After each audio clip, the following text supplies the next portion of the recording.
lo que es el príncipe de este mundo. Me refiero a Satanás. Satanás es el que trajo la descomposición en todos los campos de lo que podemos ver de la existencia humana. La condición en la que el enemigo nos tenía era la condición de muerte.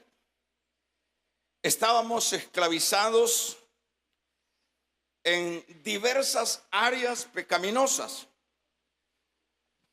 Por ejemplo, dentro de los campos de la iglesia, nadie viene de un trasfondo de una aceptación o una obediencia delante del Señor. Más bien venimos todos de lo peor, como lo dice la misma palabra, que lo que el Señor rescató es lo peor del mundo. Estábamos muchos de los que ahora poblamos las iglesias envueltos en brujería. Estábamos envueltos en vicios. Estábamos relacionados en homicidios, en el homosexualismo. Estábamos metidos en la delincuencia. ¿Y qué diríamos en el adulterio, en la fornicación, en la mentira, en el odio, en las ambiciones? Todo eso son aspectos o son antivalores que Satanás fue insertando en la vida de cada uno de aquellos que ahora pertenecemos a la iglesia de Cristo. De hecho, si no hubiese habido un rescate de parte de Dios para con nosotros, nuestro futuro hubiese sido lo que es la condenación eterna. Eso es, hay que hablarlo con toda la claridad de la palabra, porque eso es lo que dice el libro de Romanos en su capítulo número 6, versículo 23, dice: porque la paga del pecado es la muerte. Es decir, ese era el futuro que nos esperaba aquellos que ahora somos ese pueblo de Dios. Estas prácticas, como dije, nos llevaban a este final triste. Mas Dios, dentro de su plan de misericordia, vemos que a través de su Hijo, es decir, a través de Jesucristo, Él, hermanos, planteó o ideó el plan de salvación. Yo diría el plan de rescate de los que estábamos en cadenas del enemigo. Vino Cristo, y lo que cada uno de nosotros sabe y está experimentando como creyente, podemos dar fe de que ahora somos nuevas criaturas. Podemos decir que las cosas viejas pasaron. Ahora podemos tener paz en nuestros corazones.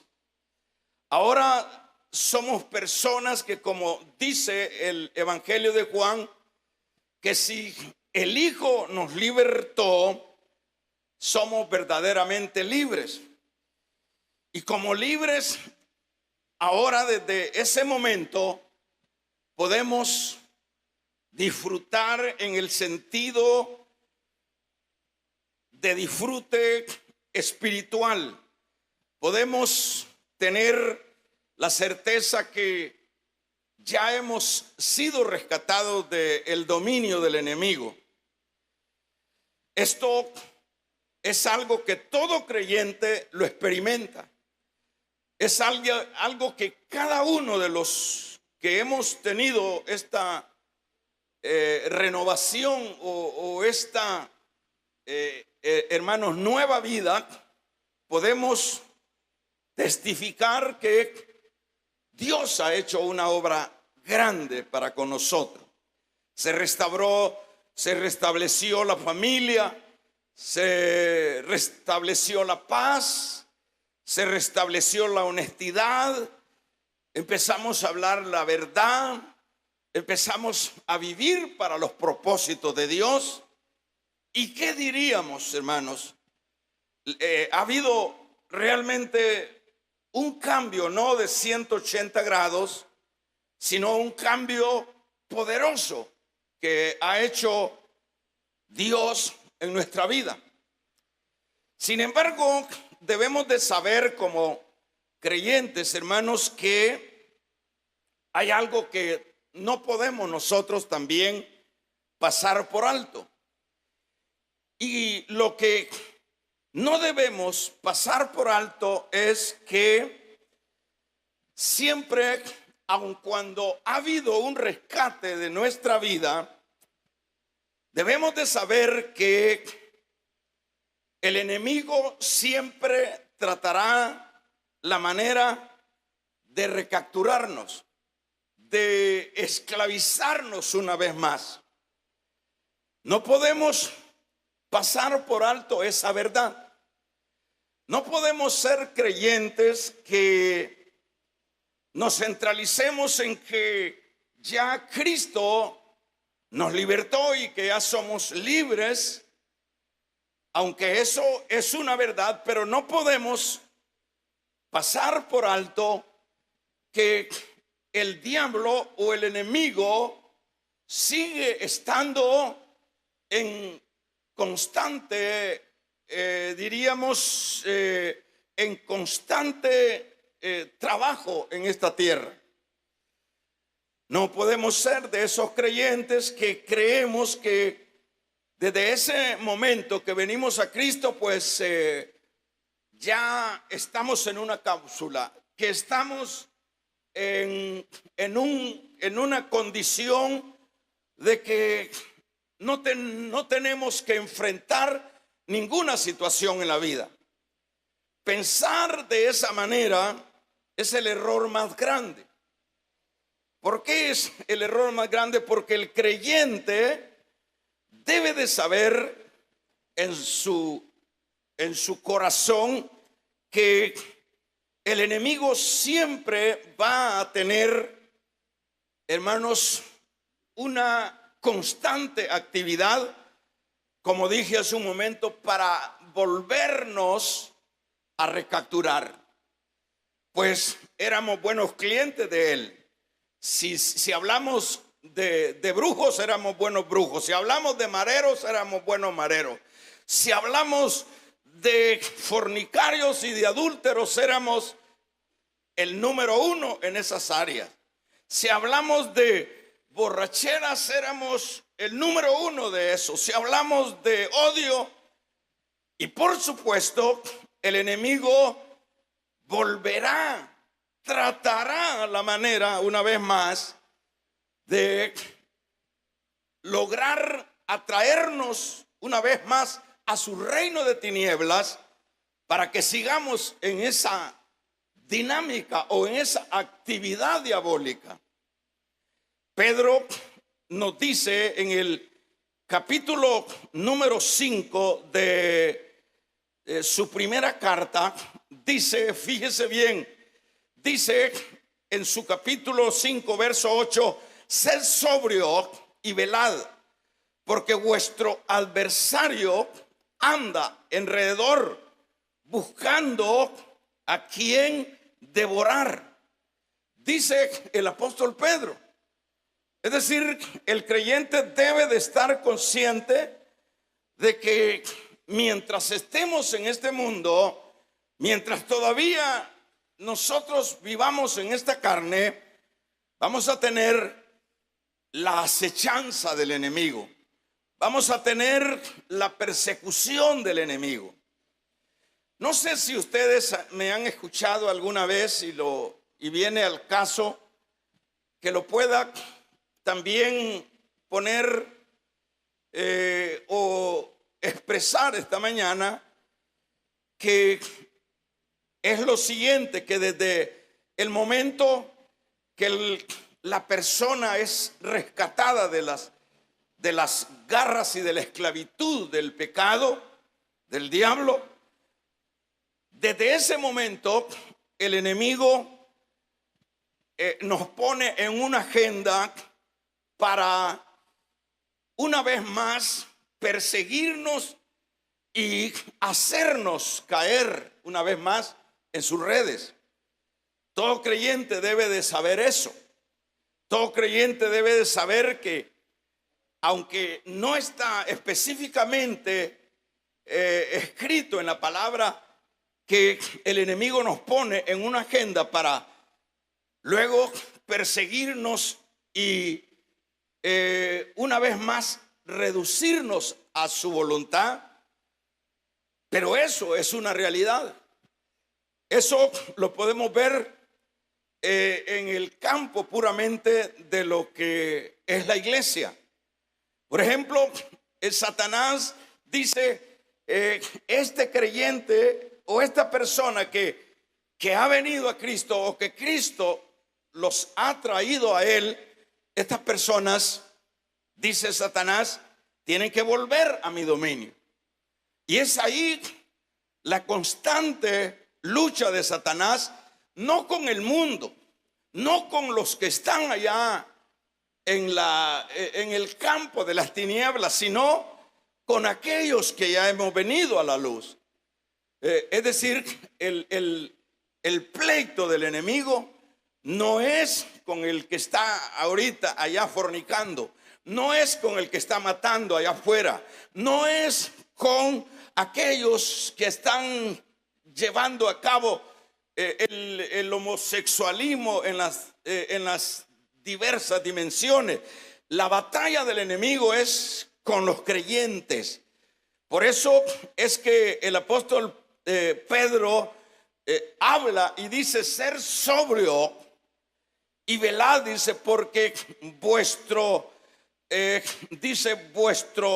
adversario, el diablo, anda alrededor buscando a quien devorar. Entonces eso, cada creyente debe de estar consciente de que eso, pues aunque la Biblia lo dice de esta manera, nosotros lo podemos entender de la forma también como lo estoy explicando, que hay pues una agenda, que hay un propósito del enemigo.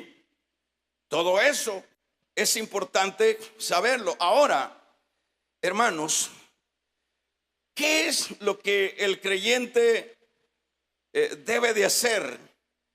Porque la vida espiritual, como yo constantemente lo digo, tengo años de decirlo, no consiste en que uno ande una Biblia en la mano. La vida espiritual no consiste en que yo predique. La vida espiritual no consiste en que yo me congregue en una iglesia.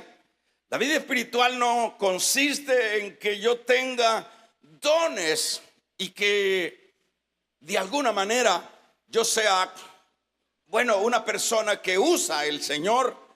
La vida espiritual es más que eso. La vida espiritual, por eso decía a manera de tema, que la vida espiritual es una batalla. Es una batalla no solo de un día, sino de toda una vida. Mientras nosotros estemos vivos en esta tierra como creyentes, vamos a estar experimentando esa batalla. La batalla, como decíamos, la vida espiritual es una constante batalla que cada creyente debe de saber que cada creyente no debe de ignorar. Es una batalla de las 24 horas del día y los 365 días del año y todos los años que nosotros podamos vivir en esta tierra. Es hasta cuando un Pablo pudo decir: he acabado la carrera. Es hasta cuando terminará la batalla espiritual. Hasta cuando Pablo ya está en el último momento de su vida. Esa es la expresión de Pablo y dice: he peleado la buena batalla. Es decir, ha llegado a pelear esa batalla y la ha peleado con elegancia, la ha peleado con fe, la ha peleado mano a mano, sangre a sangre contra las huestes del diablo. Esa es realmente el final de lo que sería la batalla de la vida espiritual. Ahora, en estos versículos que hemos leído, el Señor, a través del apóstol Pablo, nos da, hermanos, la manera como es que el creyente puede mantenerse en pie durante el tiempo de vida. Esto es lo que nosotros leemos en estos versículos, ¿verdad? En el versículo, decíamos, número 10. Fíjese que aquí el Señor nos va a dar, por ejemplo, 6 piezas o 6 armamentos para que el creyente pueda pelear esa batalla espiritual. Y esos 6 elementos o esas 6 armas son las que los creyentes no pueden prescindir de ellas si es que se quieren mantener en pie durante la estadía en esta tierra. Por ejemplo, dice el apóstol Pablo: por lo demás, hermanos míos, fortaleceos en el Señor y en el poder de su fuerza. En primer lugar, acá está dando una apertura el apóstol Pablo, por supuesto a través del Espíritu Santo, cómo es que nosotros vamos a poder mantenernos en esta batalla. En primer lugar, dice que debemos nosotros fortalecernos en el Señor. Todo creyente no debe de olvidar que si no hay una dependencia de Dios, si no hay una constante aliación con Dios, es imposible que pueda mantenerse en la batalla espiritual. Por lo tanto, dice: por lo demás, hermanos míos, fortaleceos en el Señor y en el poder de su fuerza. Todo creyente, en primer lugar, el creyente debe estar consciente. El creyente no puede estar desapercibido y desconocedor de que desde el momento que venimos a las filas cristianas estamos en guerra, estamos en constante guerra. Y segundo lugar, debe de saber que si no hay ese apegar de Dios, el fortalecernos en el poder de Dios, no es posible que podamos mantenernos en el tiempo. Entonces, lo que se necesita es fortalecerse en el poder de Dios. Le voy a narrar luego las demás armas que el Señor está dando acá. Luego dice: vestidos con toda la armadura de Dios para que podáis apagar o podáis, dice, estar firme contra las asechanzas del diablo. Es necesario vestirse con toda la armadura de Dios. Luego dice, porque no tenemos lucha, fíjese bien, con sangre y carne, sino contra principados, contra potestades, contra los gobernadores de las tinieblas de este siglo, contra huestes espirituales de maldad en las regiones celestiales. Oiga bien esto, es importante que le pongamos atención a esto, porque no tenemos lucha con carne ni sangre. O sea que la lucha del creyente son luchas espirituales, son luchas no con asuntos tangibles, no con personas en sí, no con carne ni sangre, sino contra potestades. Eso tiene que entenderlo todo creyente, que cuando estamos en las filas de Dios, estamos en primer lugar en el mejor cuartel, hermanos, por decirlo de esa manera.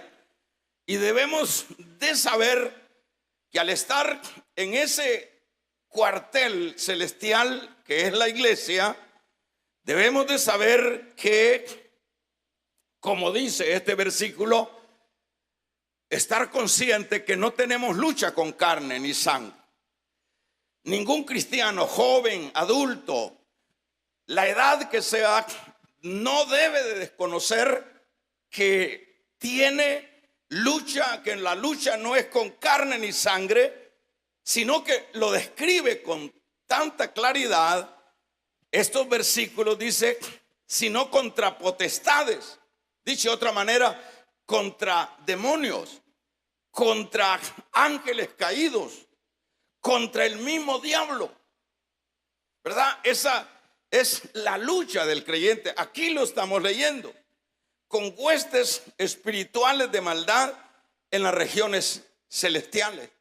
¿A qué se refiere a las regiones celestiales? Se refiere a que Satanás tiene sus cuarteles en el aire, y del aire, en esa posición, Satanás está monitoreando todo lo que es la tierra.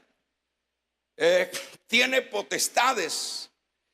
Por ejemplo, se dice que de alguna manera en todas las naciones Satanás tiene una potestad, es decir, un espíritu que controla como un gobernador, ¿verdad? Y sucesivamente. Y que todo ese mover de Satanás lo hace a través de los demonios. Y por supuesto, una de las prioridades de Satanás es el pueblo de Dios. Así que los creyentes deben de saber eso. Ahora dice el apóstol Pablo, ¿cómo podemos pelear esta batalla? Bueno, dice, por tanto, dice el verso número, hermanos, 13, tomad toda la armadura de Dios para que podáis, dice, estar firme en el día malo. ¿Cuál es el día malo? Fíjese, en primer lugar dice, por tanto, antes está diciendo, la lucha nuestra no es con carne ni sangre, sino con el diablo. Ahora, por tanto, dice, tomad toda la armadura de Dios. Bueno, si usted le pone atención, acá no dice una media armadura. Acá no dice agarren una que otra arma, sino que, por tanto, si el enemigo es fuerte y es poderoso, por tanto, para que ustedes puedan mantenerse firme en el día malo, tienen que tomar toda la armadura de Dios, para que de esa manera, hermanos, podamos estar firmes en el día malo y, habiendo acabado todo, estar firmes. Es decir, acá en primer lugar, todo creyente debe de estar consciente que ya Dios nos dio la salvación, que ya Dios nos trajo a su luz admirable, y que consciente de que tenemos una guerra contra el enemigo que va buscando cómo destruirnos otra vez. Y para nadie es un secreto que en muchos casos lo ha logrado. Y eso lo vamos a ver más adelante. ¿Por qué Satanás ha logrado su objetivo una vez más de recapturar a aquellos que ya han venido a las filas de Dios? Por lo tanto, entonces dice, estad firme, es otro aspecto. Estar firmes, ceñidos vuestros lomos en la verdad. Entonces el creyente también dentro de este pertrecho de guerra, aparte de la coraza de justicia, debe de, hermanos, estar firmes, ceñidos vuestros lomos con la verdad. Es decir, el creyente tiene que mantenerse en la verdad de la palabra. Los tiempos que estamos viviendo son tiempos peligrosos, son tiempos de engaño, son tiempos donde Satanás se camuflaja para engañar a los incautos, a aquellos creyentes que creen que, como dije hace un momento, que la vida espiritual es congregarse un domingo en una iglesia, que ellos piensan que eso es el todo. Pero acá estamos sacando una radiografía de lo serio que es la vida espiritual. Aquí estamos viendo que en primer lugar dice el Señor que hay que tomar toda la armadura, porque Satanás no lo vamos nosotros hermanos, a asustar con medias tintas, con medias vidas cristianas. A Satanás no lo vamos a amedrentar con palabras puramente humanas o nuestras. A Satanás lo vamos a poder, hermanos, enfrentar primeramente con toda la armadura de Dios. Pero luego tenemos que estar ceñidos nuestros lomos con la verdad. Es decir, no dejarnos sorprender por el engaño. Y necesitamos estar vestidos de la justicia de Dios. Es decir, practicar la justicia como creyente. A la vez dice, calzaos los pies con el apresto del evangelio de la paz. Dice de otra manera, no puede haber otro mensaje, no podemos llenarnos de otra palabra sino del evangelio de la paz. Esa es otra arma que cada creyente debe de, hermanos, esmerarse por calzar los pies con el evangelio de Cristo o el evangelio de la paz, porque el evangelio de la paz es el evangelio es el que nos trae la paz del Señor. Y luego dice, y sobre todo tomad el escudo de la fe, con que podáis apagar todos los dardos de fuego del enemigo. Aquí podemos ver que el Señor nos llama a que desarrollemos una fe significativa como creyente.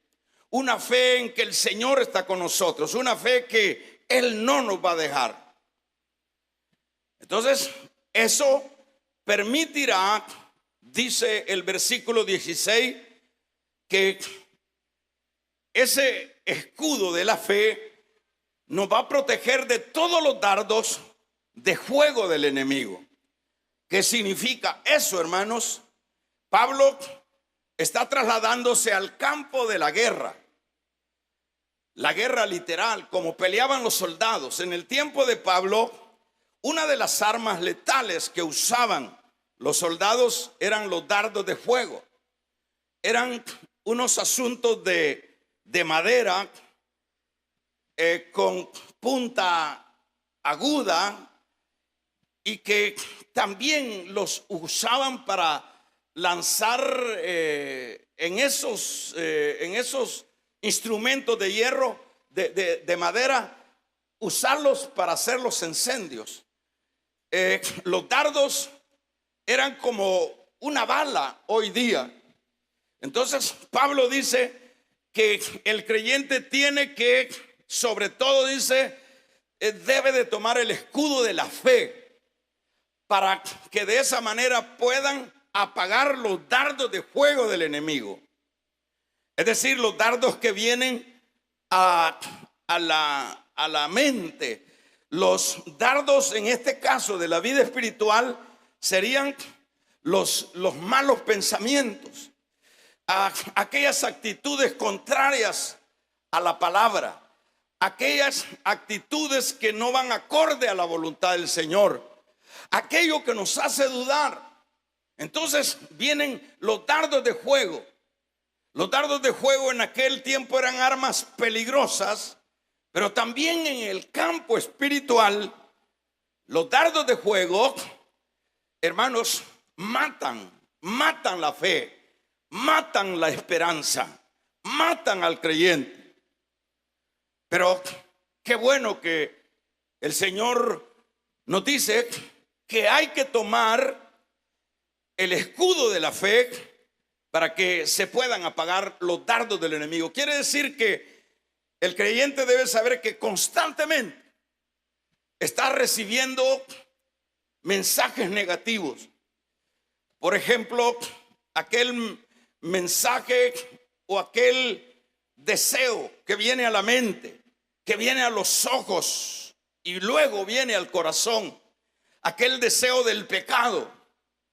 Aquel, por ejemplo, ¿qué fue lo que sucedió con David? Cuando David sale, hermanos, a la terraza, inmediatamente por medio de los ojos vio, mire cómo trabaja el enemigo. Por medio de los ojos vio a una mujer desnuda. Bueno, qué raro eso. ¿Cómo puede ser que esa mujer estaba desnuda en esa área reservada donde era el palacio del rey? Son las maneras como Satanás trabaja. Son las maneras, son los, diríamos, los bocados en el anzuelo que Satanás usa. Son las maneras de la guerra de Satanás contra el pueblo de Dios. ¿Y qué es lo que sucede? Bueno, David mordió el cebo que estaba en esa ocasión. David vio y deseó. Y eso era no otra cosa sino un dardo del enemigo que viene a la mente, el deseo. Dice, ¿quién es esa mujer? Y la trajo hacia él. Ahí podemos ver, tenemos un ejemplo como, hermanos, el enemigo estará aventando los dardos. El enemigo estará tratando la manera de golpearnos en una área o en cualquier otra área. Nos va a poner dardos de resentimiento. Nos va a poner dardos de una baja autoestima. Nos va a poner dardos, hermanos, de insatisfacción.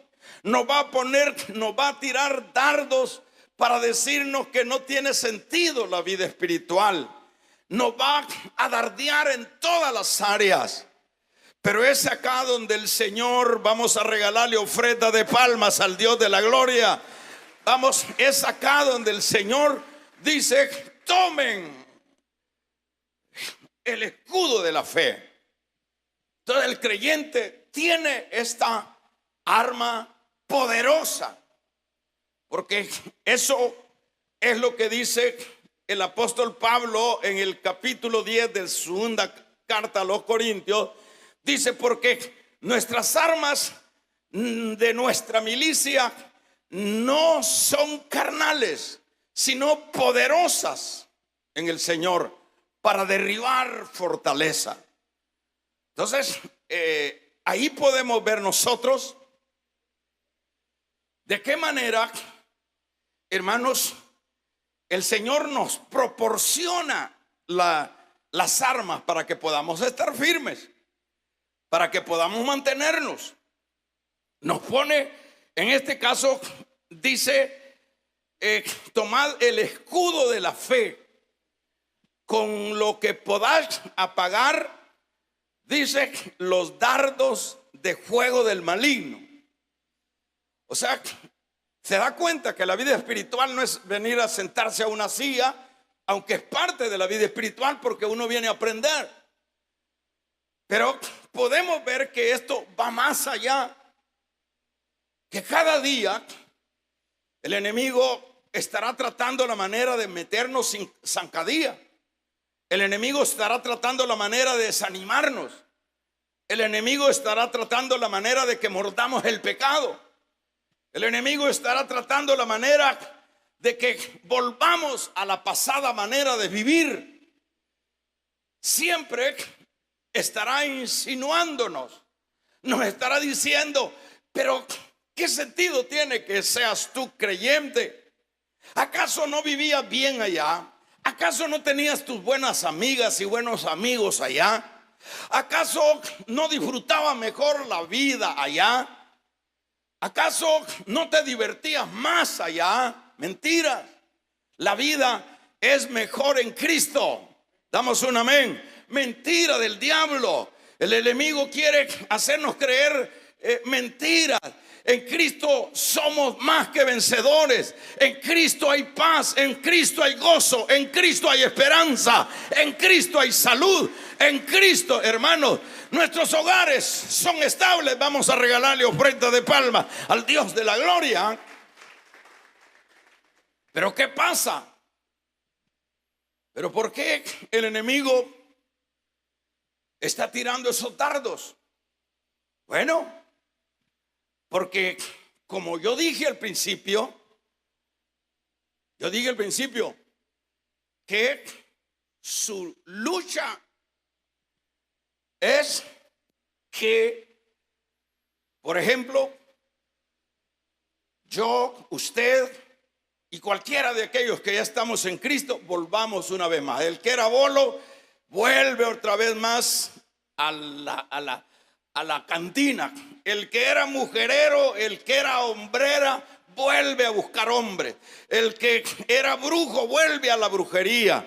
Pero nosotros debemos de saber que para eso Dios nos reúne, para entrenarnos como soldados de Él, para que nosotros tomemos las armas de Él y que en lugar de que demos paso atrás, vayamos para adelante. Porque el Señor dijo, nadie que pone la mano en el arado y ve hacia atrás es apto para el reino de los cielos. El reino de los cielos hasta este día, dice la palabra, sufre violencia, pero los violentos lo arrebatan. Vamos a regalarle ofrenda de palmas al Dios de la gloria.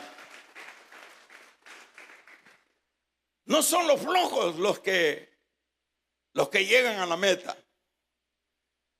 No son los pusilánimes los que llegan a la meta. Son aquellos creyentes que en primer lugar saben que la vida espiritual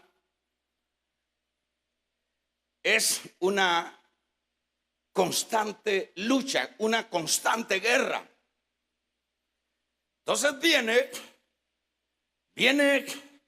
el Señor, le dice, y tomen el escudo de la fe para que puedan apagar los dardos. Entonces un creyente tiene que, usted ha visto, por ejemplo, películas. Ahora pues no se usa ese escudo. Los soldados, porque Pablo acá está sacando una lección basado en la postura de un soldado romano. Sin duda él estaba preso y estaba viendo esa composición del soldado romano. Él veía que el soldado tenía toda la coraza, ¿verdad? Porque de esa manera ellos se protegían. Él veía que tenía buenas sandalias y bien amarrado, y él lo asocia al evangelio de la gracia. Él veía cómo ese soldado tenía el escudo, y usted ha visto cómo ellos con una mano peleaban con la espada o con la lanza, y el escudo era el que los protegía de los miles de dardos y de lanzas que el enemigo les lanzaba. Entonces Pablo lo asocia a la vida espiritual y dice: tomad también el escudo de la fe. Entonces en este caso es un elemento de la fe. El creyente debe de andar en una altura de fe significativa para que pueda apagar el dardo del desánimo, el dardo del pecado, el dardo, hermanos, de la codicia, el dardo, hermanos, del adulterio. Vamos a regalarle ofrenda de palmas al Dios de la gloria. El creyente debe tener en alto el escudo de la fe. Y eso es lo que hará la diferencia. Entonces, acá dice: para apagar los dardos de fuego del enemigo. Es interesante, hermanos, ver cómo el Señor, diríamos, clarifica a su pueblo. Y luego dice: tomad el yelmo. Fíjese bien, tomar el yelmo. Cuando habla del yelmo de la salvación, está hablando del casco que tenía el soldado. ¿Qué es? ¿Para qué sirve el casco? Por ejemplo, le servía el casco a los soldados. La piedra, esas piedras que con ondas aventaban, no solo tenían la protección de lo que era el escudo, sino también el casco. Casco o yelmo es igual a casco, es sinónimo de casco o es casco. Entonces Pablo dice: el yelmo de la salvación. ¿Qué significa eso? Que el yelmo, cuando uno tiene ese casco de lo que es la salvación, hermanos, están protegidos los pensamientos, están protegidos los malos deseos. Como dice Pablo, que llevemos cautivo todo pensamiento a la obediencia de la palabra. Y a la vez, luego del yelmo de la salvación, dice la espada del Espíritu, que es la palabra de Dios. Se refiere Pablo, la espada del soldado la asocia a la palabra. El creyente debe de conocer la palabra. El creyente debe de manejar la palabra. El creyente debe de, hermanos, saber doctrina. El creyente debe de saber escuchar y conocer a Dios a través de la palabra. La palabra es la arma poderosa. Ya no es, hermanos, tanto defensiva, sino ofensiva. Con la palabra el creyente va a pelear contra las fuerzas del mal. Le pongo el ejemplo de el Señor Jesús. Cuando el Señor Jesús estaba, hermanos, inicia su ministerio, usted se recuerda que dice la Biblia que luego fue llevado por el Espíritu al desierto. Y en el desierto, ¿quién estaba? Oiga bien esto. En el desierto, ¿quién estaba? En el desierto, alguien pudo haber dicho: bueno, Él es el Hijo de Dios.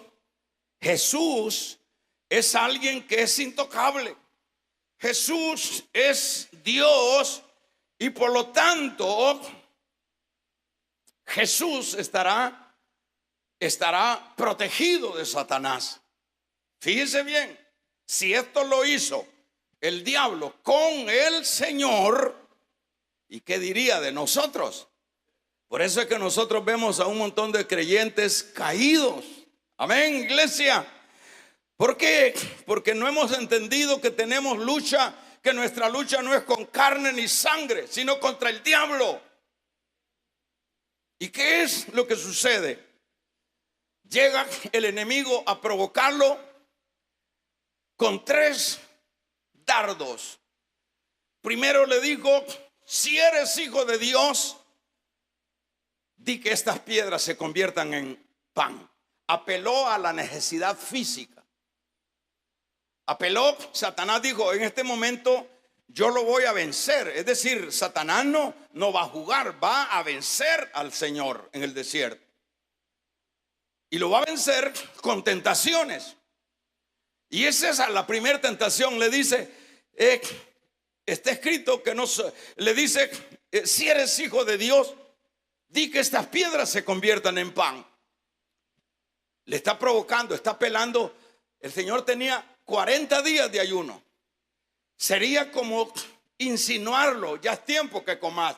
Y claro que aquí no tenés donde hay una panadería, pero si tú eres hijo de Dios, convierte estas piedras en pan y sacia tu hambre. Pero es ahí donde sale el Señor con la palabra, con la espada de la palabra. Damos un amén. Luego le dice el enemigo: mira el mundo, mira los palacios de la tierra. Si postrado me adorarás, yo te los transfiero, porque a mí se me han dado. Segunda tentación. Tercera tentación, lo lleva al pináculo del templo y le dice: tírate,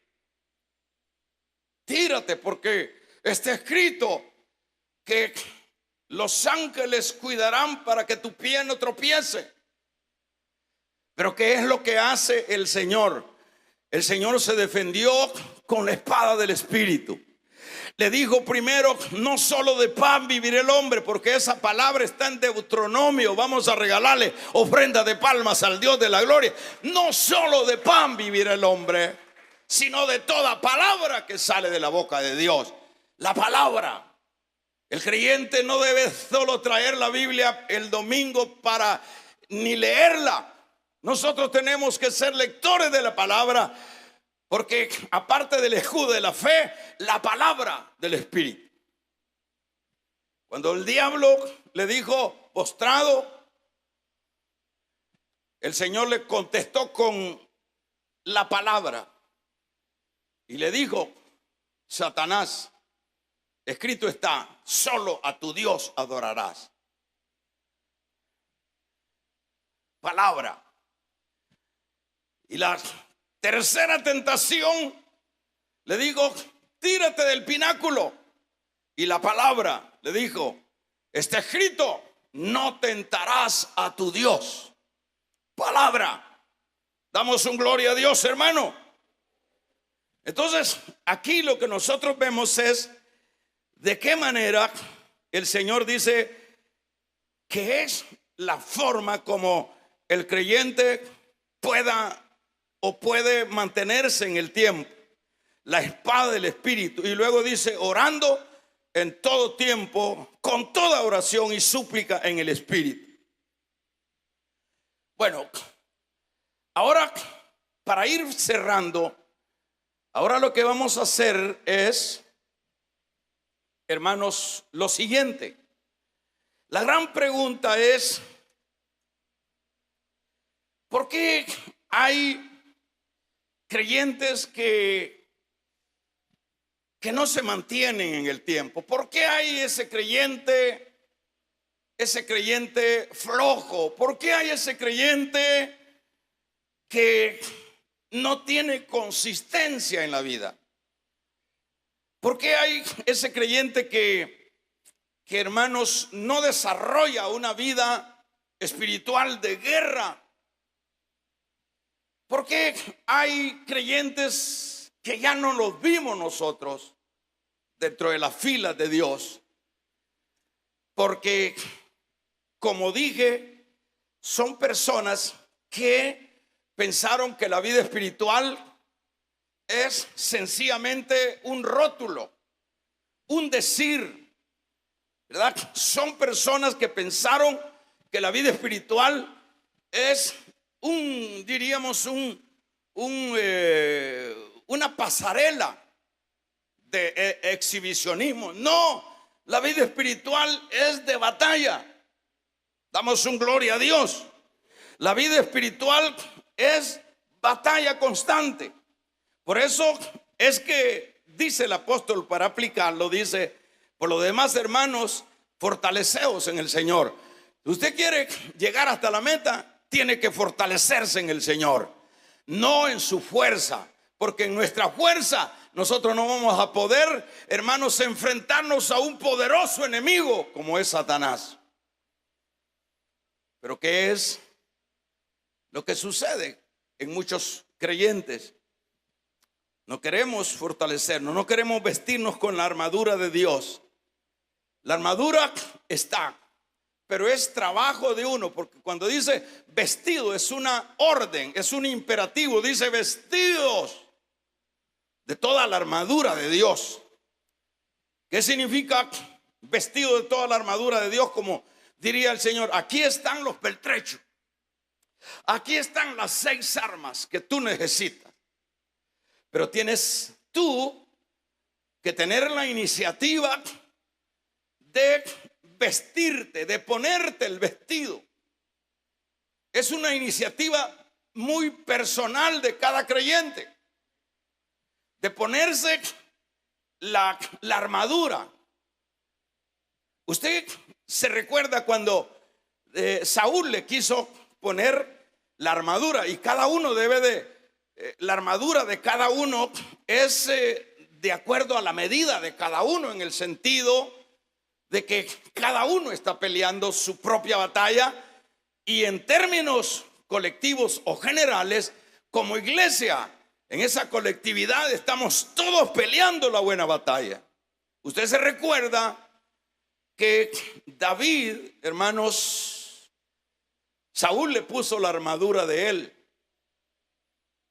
y David no podía caminar. Le dijo: no tengo movilidad, no puedo. Y le dijo: rey, la verdad, no puedo con esta gran espada, porque esta es la tuya. Y yo no tengo la capacidad de poder o la fuerza para manejar esta espada. Esta armadura que me has puesto es la tuya y muy pesada. Déjame, le dijo David, déjame usar las armas mías. Y eso es lo que hace la diferencia cuando David usa sus armas, que en este caso serían sus armas, hermanos, de la onda, sus armas de esas 5 piedras. Nosotros vemos que acertó, que peleó, que golpeó y que mató al gigante. Entonces, cada uno debe, en primer lugar, de estar consciente que tiene que fortalecerse en Dios. Luego tiene que estar consciente que tiene que vestirse de toda la armadura de Dios, y que debe de ceñirse con la verdad, y que luego debe de calzarse con el evangelio, y que luego debe tomar el escudo de la fe para apagar los dardos de fuego del enemigo, y luego debe de tomar el yelmo de la salvación, y luego debe de orar en todo tiempo. ¿Por qué es que nosotros vemos las deserciones dentro de la fe? No diría tanto dentro de una iglesia, porque eso es normal. Nosotros vemos dentro de las iglesias que entran y luego salen.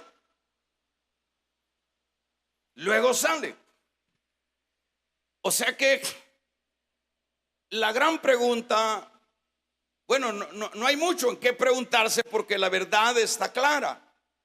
La verdad es que no es porque Dios nos haya dejado, no es porque Dios se haya olvidado de nosotros. La culpa de toda esa gente que, hermanos, que empieza la vida espiritual y no la concluye, no llega a la meta, la culpa no es del pastor, la culpa no es de Dios, la culpa no es del otro.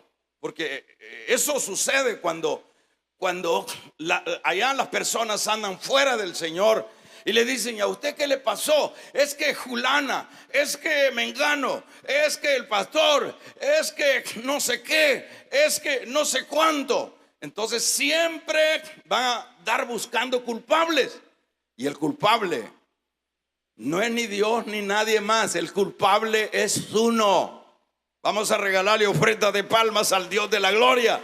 El culpable es el creyente, esa persona que pensó que la vida espiritual era un camino de rosa. Por ejemplo, en mi vida espiritual yo he visto desfilar puños de gente. Yo he visto desfilar cantidad de gente en mi vida espiritual. Gente que me inspiraron a mí. Gente que yo quería ser como ellos al verlos tan entregados. Yo conocí mujeres que las usaba el Espíritu Santo en los dones, que cuando empezaban a profetizar en la congregación, hermanos, se le paraban los pelos a uno de la función, de la unción del Espíritu Santo. Y yo tuve el mal sabor de ver a esas mujeres que las usaba poderosamente Dios, caídas después, fuera de la fe. Pero ¿qué pasa? Yo no sé cuánto va a durar usted. El deseo de un pastor no es que estén saliendo. El deseo de un pastor es que las ovejas se reposen, que las ovejas crezcan, que las ovejas oigan, que las ovejas entiendan que no tenemos lucha con carne ni sangre, sino contra potestades. Vamos a regalarle ofrenda de palmas al Dios de la gloria. El deseo del pastor es, hermanos, que no se pierda ninguna. Pero ahí, ¿qué podemos hacer? ¿Qué podemos hacer cuando la oveja, en primer lugar, no se quiere fortalecer en el Señor? No se quiere vestir con la coraza de justicia. No quiere de ninguna manera, hermanos, tomar el escudo de la fe. No quiere ponerse el apresto del evangelio. No quiere ponerse el yelmo de salvación. No quiere usar, hermanos, el espíritu de la palabra. ¿Qué podemos hacer? No podemos hacer otra cosa. Eso viene siendo la figura del médico. El médico le dice al paciente: usted se va a tomar todo este medicamento para que pueda recuperarse. ¿Y qué sucede si el paciente no se lo toma? El médico no puede hacer, no lo puede obligar.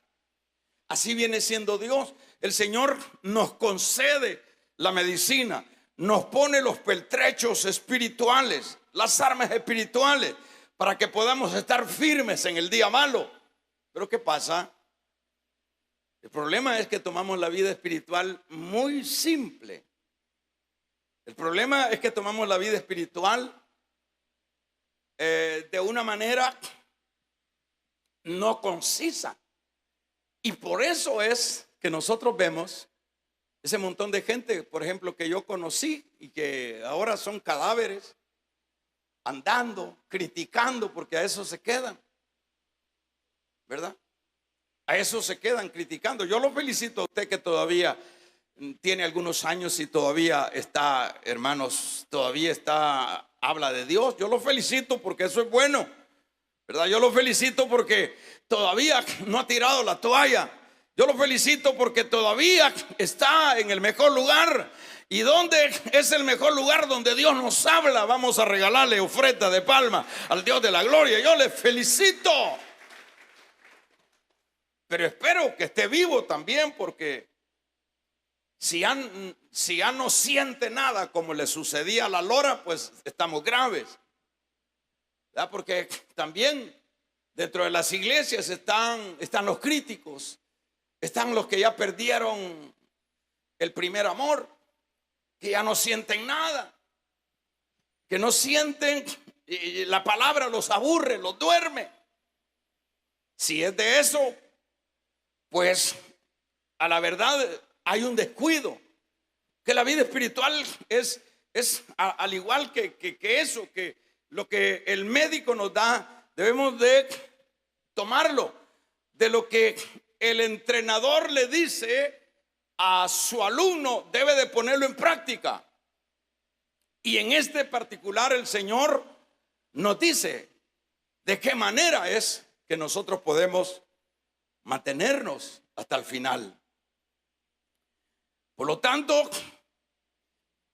la razón por la cual las personas lo vemos nosotros entrar y salir es porque, en primer lugar, probablemente les han predicado un evangelio que no es el de la Biblia, ¿verdad? Porque el evangelio aquel que predican y que ofrece de todo, ¿verdad?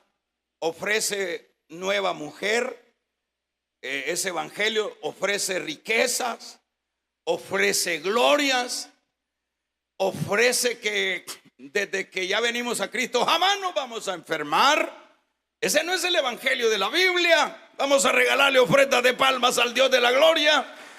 El evangelio de la Biblia es, hermanos, cantando y orando y sembrando la buena semilla, porque a su tiempo recogeremos sus gavillas. La vida del evangelio es un camino estrecho. Tendréis aflicciones, dijo el Señor, pero confiad. Ese es el evangelio de la Biblia. Entonces muchos desertan de las filas cristianas porque probablemente les han predicado otro evangelio. El evangelio de Cristo es un evangelio de abnegación, es un evangelio de sacrificio, es un evangelio de cruz. Ahora, ¿cómo usted o yo podemos llegar hasta la meta? Yo no sé cuánto tiempo le falta a usted. Yo no sé cuánto nos falta en el campo de que viniera Cristo.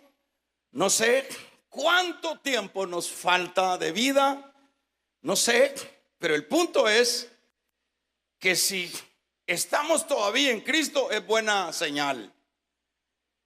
Ahora, si es necesario, si sabemos que no estamos en las condiciones óptimas, que somos ese creyente que no estamos echando mano a las armas espirituales, al pertrecho de guerra espiritual que el Señor nos ha concedido en Efesios capítulo 6, versículo 10 en adelante, y que a la verdad el pecado nos ha alcanzado.